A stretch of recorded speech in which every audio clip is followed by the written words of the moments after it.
본격적인 공시메이트 진행에 앞서서 노란톡 오픈 채팅방 입장 방법 소개해드리도록 하겠습니다. 노란톡 오픈 채팅방에 변영인의 기업 공시 연구소라고 검색하신 후에 입장하시면 되는데요.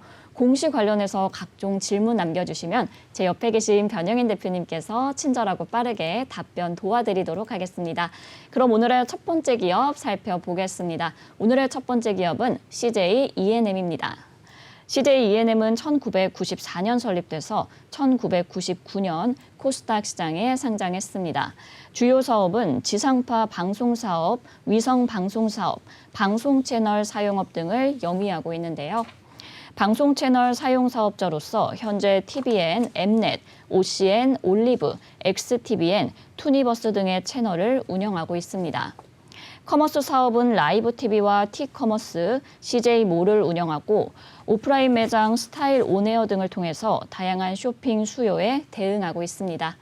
매출 포지션은 미디어 사업 부문 57.8%, 커머스 사업 33.1%, 영화 공연 사업 2.8%, 음악 사업 6.9%로 구성되고 있습니다. 최근 실적도 한번 확인해 볼게요. 2021년도 연결기준 매출액은 3조 5,523억 원, 영업이익 2,968억 원, 당기순이익은 2,275억 원을 기록했습니다.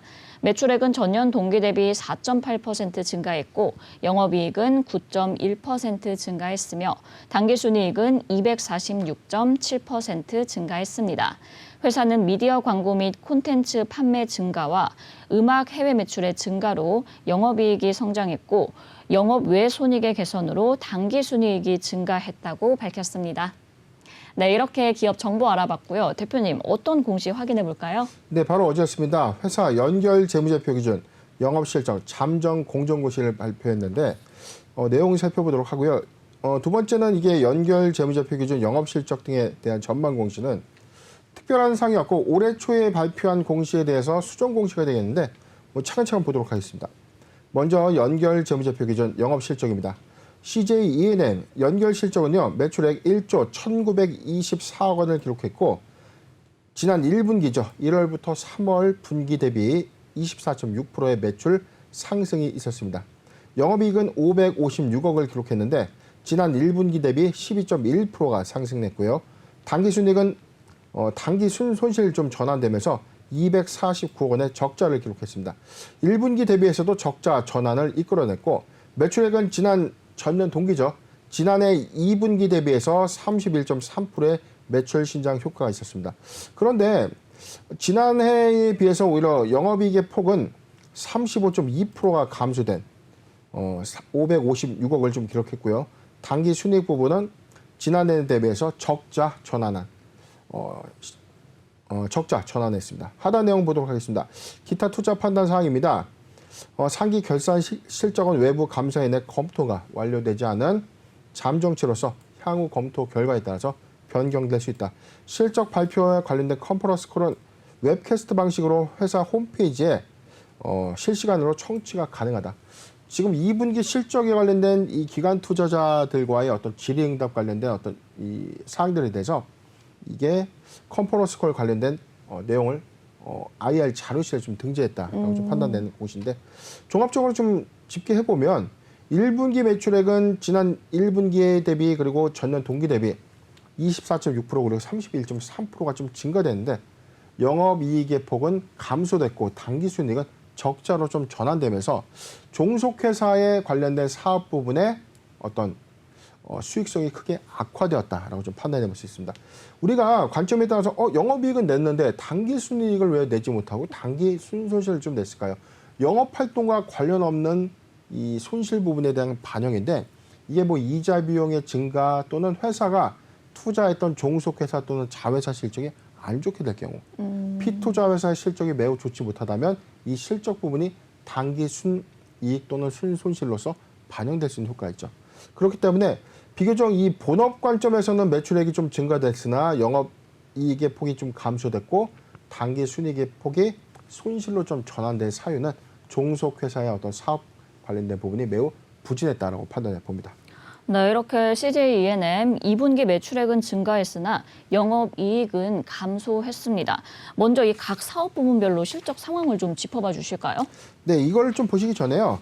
지금 하단 공시를 보면 투자 참고사항 안에서 회사 홈페이지 IR 활동 자료실에 관련된 내용들이 좀 잘 기재가 돼 있다라고 좀 하고 있는데 뭐 저희가 아직 시간이 좀 나와 있으니까 자 한번 보겠습니다. 지금 화면 한번 네. 잠깐 보실 텐데 제가 지금 자료를 좀 준비는 해왔지만 지금 내용 보면요. 회사 홈페이지 안에서 보면 비교적 잠정 실적 공정 공시표보다는 좀 상당하게 좀 잘 구성이 좀 되어 있습니다. 그래서 하반기 경영 계획의 목표 그리고 CJ E&M의 관련된 경영 실적에 대해서 사업 부문별로 좀 분류가 좀 되어 있고요. 자회사죠. 종속회사인 스튜디오 드래곤 실적 그리고 향후 요약 재무제표와 3분기 주요 라인업에 대해서 좀 소개를 했는데 지금 하반기 경영 계획에 대해서는요. 컨텐츠 역량을 좀 더 확대하겠다. 매출 역량을 좀 확대하겠다. 그리고 두 번째는 OTT 점유율 확대를 위해서 가입자 확대를 위한 유치 부분에 집중하겠다. 그리고 세 번째, 브랜드 및 취급고 강화를 통해서 커머스 사업의 역량을 좀 강화하겠다라고 좀 밝혔고 지금 하단에 나와 있는 화면들 안에서 내용을 좀 잠깐 보면요. 사업 부문별로는 지금 콘텐츠 경쟁력의 확대, 글로벌 사업의 어떤 경쟁력을 좀 확대시키겠다라고 했는데 지금 콘텐츠 사업 부분의 어떤 실적 부분이 매우 좀 악화된 수치가 좀 있었죠. 제가 좀 요약을 좀 해봤는데 부문별로 지금 엔터테인먼트 부분의 매출이 52.7%가 좀 증가는 했지만 오히려 영업이익이 35.4%가 좀 감소됐어요. 자, 이 부분이 티빙의 오리지널 이 제작 콘텐츠 비용이 증가됐다. 즉 매출액은 늘었는데 관련된 재비용이 먼저 선반영된 효과가 있었다. 그렇다면 이 효과는 3분기 기조 이후에 가입자 수 어떤 증가 요인이 이끌어낸다면 손익 부분이 상당수 좀 많이 될 수 있는 요인이다. 두 번째는요, 영화 부분에서의 어떤 실적 호조가 이 최근에 영화 부분에 대해서는 어떤 많은 관심이 좀 있었잖아요. 그렇죠. 뭐 칸 영화제에서 수상도 좀 했었던, 네. 뭐 브로커 그리고 헤어질 결심들이 있었는데 이게 예상외로 국내 이 영화 산업 시장에서는 이 티켓 판매율이 좀 크게 급감했다고 합니다. 좀 영화 보셨습니까? 저는 영화 봤어요. 저는 영화 못 봤는데 이게 무슨 스토리일까 참 이런 편견이 있어요. 칸 영화제에서는 주목을 받았지만 우리나라 영화 국내 상영을 할 때는 오히려 좀 크게 주목받지 못한 케이스가 좀 상당히 좀 많아요. 자, 이 부분이 사실상 영화 부분의 어떤 이 이익 폭의 어떤 감소 요인으로 좀 작용됐다. 그런데 오히려 이 생각보다 좀 애매한 우리가 예상했던 것보다 좀 반대 양상으로서 사업 부분의 어떤 감소 요인을 가져왔던 부분이 있어요. 이게 바로 이 리오프닝 관련주로 좀 주목됐다.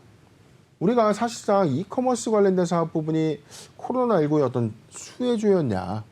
저는 오프라인 활동이 오히려 강화됨에 따라서 TV 쇼핑 관련된 매출이 좀 증가될 것이다. 저는 그렇게 봤는데 네. 오히려 이 부분이 예상보다 실적이 좀 부진한 효과가 좀 있었다. 오히려 오프라인 활동의 강화로 인해서 온라인 쇼핑몰에 대한 어떤 비중보다는 상대적으로 오프라인 매장을 통한 어떤 구매 활동 빈도가 높아졌다는 평인데 저는 이 부분에 대해서는 좀 동의는 할 수 없어요. 왜냐하면 온라인 수요 관점에서는 오프라인의 강점을 갖고 직접 보고 사야 되는 어떤 품목들이 있는 반면에 그렇죠. 온라인으로서 구매가 좀 충분한 항목들이 있거든요.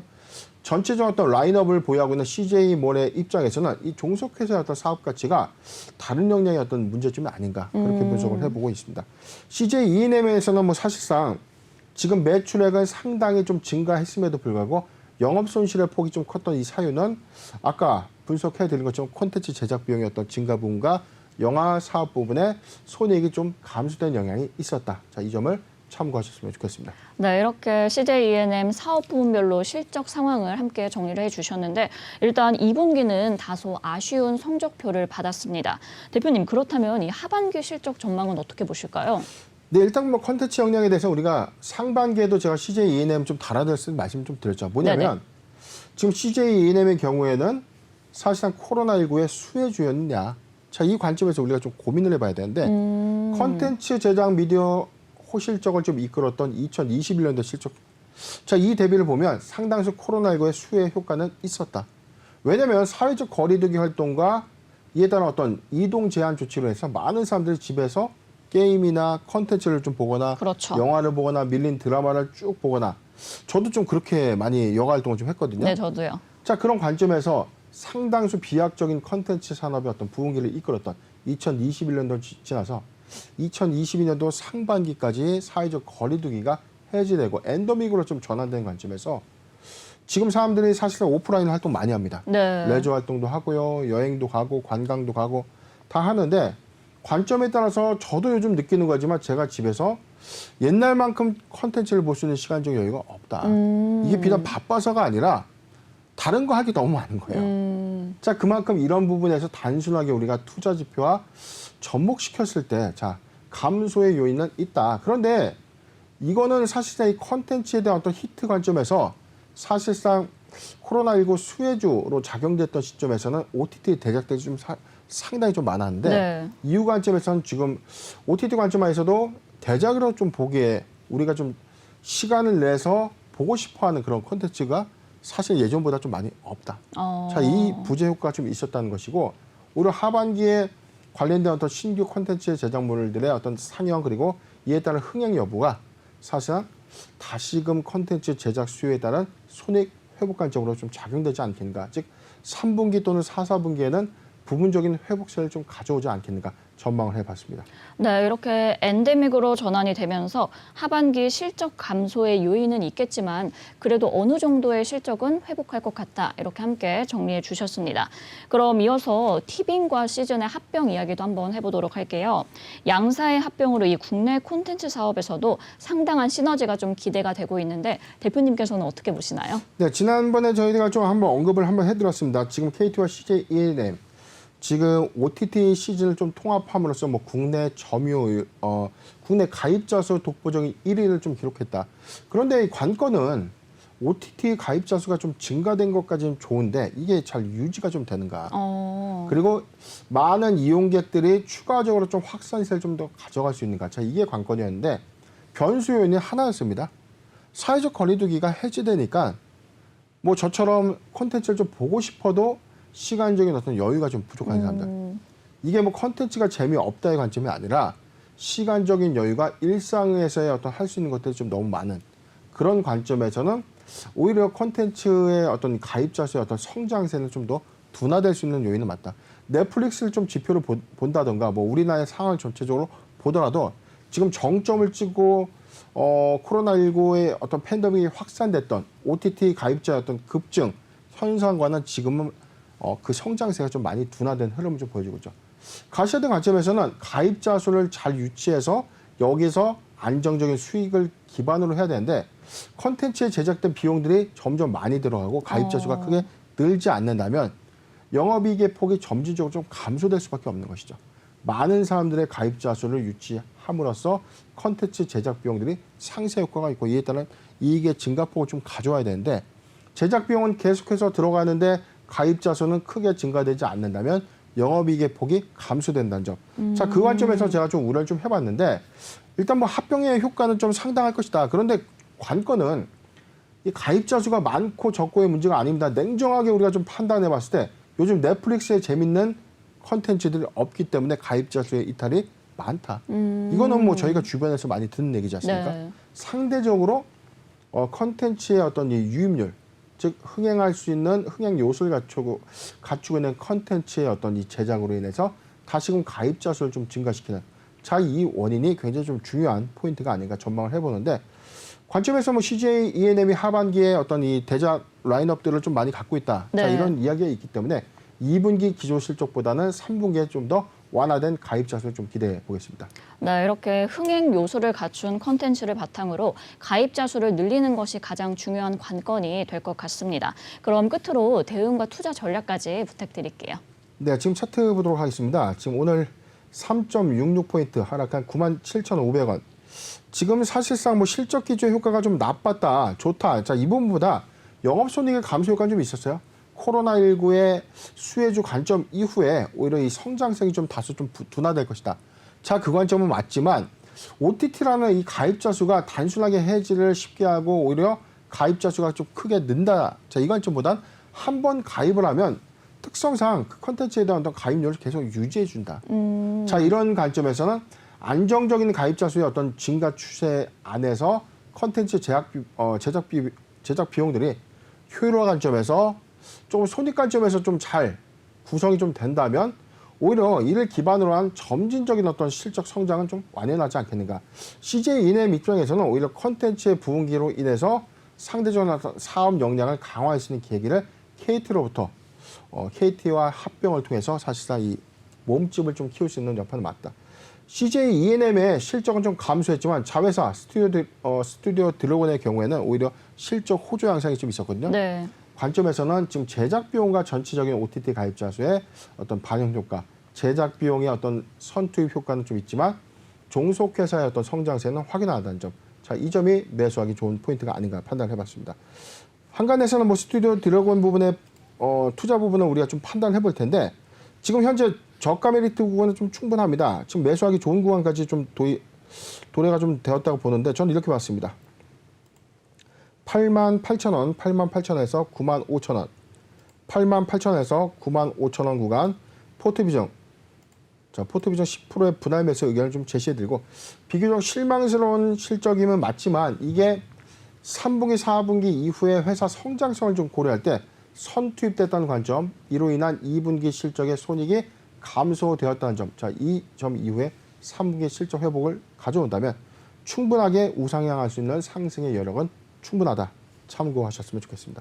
네, CJ E&M 일단 매수하기 좋은 구간은 88,000원에서 95,000원까지 포트 비중 10%의 분할 매수 의견 주셨고요. 안정적인 가입자 수를 유지하면서 이 콘텐츠에 투자를 유치를 한다면 그래도 어느 정도의 실적 개선이 예상된다. 이렇게 정리해 주셨습니다. 그럼 저희 다음 기업 살펴보겠습니다. 두 번째 기업은 신라젠입니다. 신라젠은 2006년 설립돼서 2016년에 기술 성장성 기업 특례 상장의 방식으로 코스닥 시장에 상장했습니다. 주요 사업은 항암 바이러스에 기반한 면역 항암 치료제의 연구 및 개발을 영위하고 있는데요.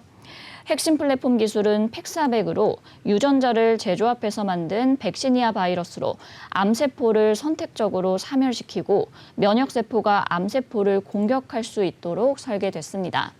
동사는 팩사백 생산 의약품 위탁 생산 업체인 ABL 유럽과 JX970의 임상시험용 약물 제조를 위한 협약을 체결했고 독성시험, 효능시험 등 전 임상시험을 진행하고 있습니다.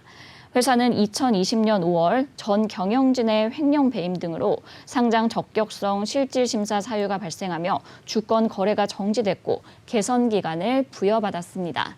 네, 이렇게 기업 정보 알아봤고요. 대표님, 어떤 공시 확인해 볼까요? 네, 바로 어제였습니다. 회사 전체적으로 좀 4건 정도의 공시가 있었는데 대표이사 변경, 주식 매수 선택권 부여에 관한 신고, 사회이사 선임, 해임 또는 중도 퇴임에 관한 신고인데 차근차근 이 공시도 있네요. 임시 주주총회 결과.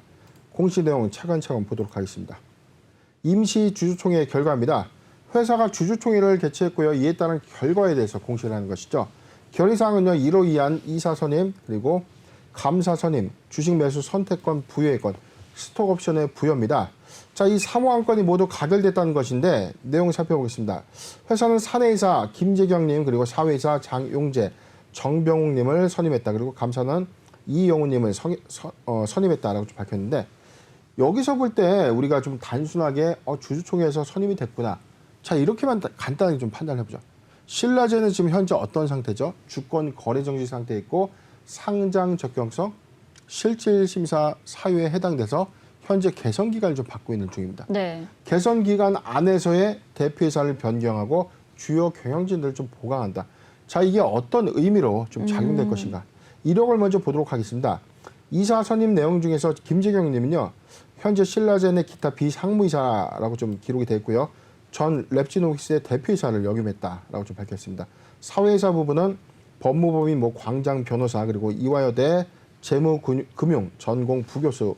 자, 이렇게 기재가 됐는데 사회이사의 어떤 선임 부분 그리고 역량 있는 대표이사를 신규 좀 선임할 수 있는 요건. 이거는 회사의 어떤 이 경영 투명성을 좀 강화하기 위한 사회이사의 어떤 보강 그리고 회사의 어떤 이 파이프라인을 좀 더 원활하게 잘 수행할 수 있는 역량 있는 인물을 선임함으로써 땅 외 개선 기간 부여 이후에 실질 대응을 하기 위함이 아닌가 좀 판단을 해봤습니다. 8월 4일자 같은 날 회사는 장동택 기존 대표이사에서 김재경 대표이사 체제로 대표이사를 변경했습니다. 현 대표이사인 장동택 사내이사는 1신상의 사유로 사임했고 대표이사로 김재경 사내이사를 신규 선임했다라고 좀 밝혔는데 지금 랩지노믹스 전 창업주 출신을 신라젠의 대표이사로 좀 영입했다. 자, 여기서 주는 시사점은 지금 현재 신라젠은 이 개선 기간 부여 안에서 약정된 개선 계획에 대한 어떤 이행 결과 보고를 해야 됩니다. 그래서 앞으로 연구개발에 관련된 부분을 어떻게 좀 잘 수행할 수 있을까? 비전문가 출신으로 구성되고 있는 신라젠 라인업 안에서 사회이사도 보강하고 역량 있는 인물을 좀 보강함으로써 실질 심사 이후에 상장 유지 대응까지 좀 추진하려고 하는 의도로 해석이 되고 있는 상황입니다. 세 번째 공시도 좀 보도록 할게요. 주식 매수 선택권 부여에 관한 신고인데 자, 이 부분은 스톡옵션입니다. 회사는 해당 상장회사의 이사 2명에 대해서 51만 주에 대한 스톡옵션 7,000원짜리 7,000원에 행사할 수 있는 보통 주식 51만 주의 옵션을 좀 부여했다. 이게 뭐 거래 지기가 되고 바로 행사가 되는 게 아니라 2024년도부터 2031년도 8월 3일까지 즉 2년 이후 그리고 3년 이내, 5년 이내죠. 여기 관점에서는 지금 기간 좀 명시가 됐는데 7년 이내입니다. 자, 옵션의 행사 기간을 7년 이내로 좀 적용했다는 것은 대표이사에게 스톡 옵션을 제공하고 회사의 어떤 이 역량을 좀 극대화시킬 수 있는 동기부여 차원에서 옵션을 좀 부여한 것이다라고 좀 판단해 봅니다. 8월 5일자 오늘 공시인데 내용 보도록 하겠습니다. 특별한 공시는 좀 아닙니다. 회사는 사회이사 변경 발생에 따라서 기존 2명을 선임했기 때문에 전체 4명이 됐고요. 지금 현재 등기이사의 총수는 6명 중에 사회이사의 비율 4명, 전체 사회이사의 비율을 66.6%로 구성했다는 것은 등기이사를 사내이사로 좀 구성한 것보다 오히려 경영감시 체계를 좀 더 강화하기 위해서 사회이사 비율을 크게 늘렸다라고 좀 보는 공시가 되겠습니다. 네, 이렇게 신라젠 공시들 살펴봤는데 개선 기간 종료일이 8월 18일로 이제 약 2주 정도가 남았습니다. 대표님, 이 신라젠이 코스닥 시장위원회 요구를 좀 얼마나 충족을 했는지 한번 짚어봐 주실까요? 네, 지금 현재에서는 이 여부에 대해서는 알 수는 없습니다. 왜냐하면 개선 기간을 부여했다는 것은 한 번 더 숙제를 내준 셈이에요. 그렇죠. 그래서 이 기간 안에서 중요한 쟁점이 됐던 문제점들을 회사가 잘 보완해가지고 이걸 다시금 우리 이렇게 잘 이행했습니다. 라고 제출하는 개선 계획에 대한 결과 이행 보고서, 개선 계획 이행 결과 보고서라는 이 보고서를 기업심사위원회에 제출을 하게 되고 자, 이 부분을 보고 얼마만큼 회사가 노력을 했는지 다시금 심사를 합니다. 그래서 시장위원회에서 좀 검토를 할 텐데 신라젠의 경우에는 지금 여러 가지 어떤 이슈가 됐던 부분들 첫 번째가 전 사주에 관련된 부분은 상당히 좀 해소가 됐어요. 최근에서는 뭐 대법원에서 전 대표이사 문은상 전 대표이사 외 파기환송을 했죠. 자, 이 배임액이 좀 잘못됐다. 2심의 판단 기준을 뒤엎고 다시금 되돌려보낸 사건이 좀 있었고 최근에는 이 전 대표이사 신모 전 대표이사인데 이분의 어떤 이 미공개 정보를 유용한 손실회피 관련된 어떤 재판 부분에 대해서 3심에서까지 무죄가 최종 선고됐습니다. 네. 자, 이 부분이 뭐 실질상의 어떤 영향에 크게 좀 영향을 미칠 것이다라고 좀 보는 관점이 좀 많지만 이 부분은 저는 크게 좀 문제는 없었다. 자, 이 부분에 관련된 어떤 이 사항들이 실질에 큰 작용 효과라고 보기는 좀 어려운데 제가 보는 관건은 단 하나예요. 정상적으로 상장 유지 결정을 내렸을 때 신라젠이 확보한 자금 그리고 이후에 회사가 보유하고 있는 이 파이프라인이 정상적인 연구개발 성과를 낼 것인가. 이 부분이 사실상 이후에 제대로 된 연구개발 활동과 이후에 회사의 가치, 실적 가치를 좀 수반해 줄 것인가, 돈을 벌 수 있는 파이프라인인가. 자, 이 부분이 굉장히 좀 중요하다는 것이죠. 그런데 저는 최근에 선임한 이 랩지노믹스 전 창업자 출신의 대표이사를 신규 선임했다는 관점에서는 회사가 이 파이프라인 이외에 할 수 있는 이 바이오 산업의 어떤 역량 부분들을 조금 더 확장해 나갈 수 있는 어떤 배경적인 요인은 좀 마련되는 것이 아닌가. 이에 따른 어떤 베네핏인 스톡 옵션을 좀 부여한다는 것은 굉장히 좀 이게 단순하게 임명 형태의 대표이사 선임만은 아니다. 자, 이 점을 좀 참고했으면 좋겠고 관건에 따라서는 지금 내준 숙제에 따라서 회사가 오히려 경영의 투명성을 좀 더 보강하기 위해서 사회이사를 좀 더 영입하고 역량 있는 인물을 세워서 실질적인 어떤 사업을 전도주의하는 관점에서의 개선 계획서가 좀 제출될 것으로 판단해 봅니다. 네, 신라젠 이렇게 수익을 낼 수 있는 파이프라인을 가져가는 게 일단 가장 중요한 포인트일 것 같습니다. 재판에 넘겨진 전 임원은 무죄가 확정이 됐는데요. 대표님, 그럼 이번 판결이 어느 정도 거래 재개 여부에 영향을 미치지 않을까 싶은데 혹시 이 부분은 어떻게 보시나요? 네, 저는 이 부분은 사실상 뭐 큰 의미는 없다. 왜냐하면 관건은 회사의 횡령과 배임액에 대한 회수 여부였는데 지금 2심이었죠. 지금 7월 1일자 공시를 좀 잠깐 보면 네네. 7월 1일자 당사의 전 대표이사 외 2인에 대해서 서울 남부지방검찰청에서 5월 8일과 6월 3일 그리고 6월 24일 공소 제기한 사건에 대해서 1심과 2심 판결에 대해서 지금 광모 씨, 이모 씨, 문모 씨에 대해서 업무상 배임과 업무상 배임 미수에 대해서 대법원 최고 상고심 판결이 있었어요. 그래서 서울고등법원의 원심 판결 중에서 대상자 광모 씨, 이모 씨, 문모 씨의 상고를 모두 기각했습니다. 그래서 원심 법원 2심으로 다시 파기환송을 했는데 배임액이 350억이었고요. 그리고 징역 3년에 벌금 10억 원, 징역 2년 6개월에 집행유예 3년, 그리고 징역 5년에 벌금 10억 원에 관련돼서는 재판이 잘못됐다. 자, 그래서 내용은 징역 3년에 벌금 170억, 이건 1심 내용이죠. 1심 내용과 2심 내용인데 네네. 이 부분에 대해서는 사실상 이 추징 액수나 이 벌금액, 배임의 상당액이 지금 10억 내지는 15억 정도로 대폭 좀 축소가 된 이슈가 있었죠. 이 부분을 대법원에서는 배임액이 맞다라고 좀 판단한 바가 있었습니다. 자, 이 부분에 대해서 사채가액이 350억 원의 이득이 있었다. 그래서 350억 원의 회사 피해는 발생됐다라고 이제 상급심에서는 좀 판단한 것이죠.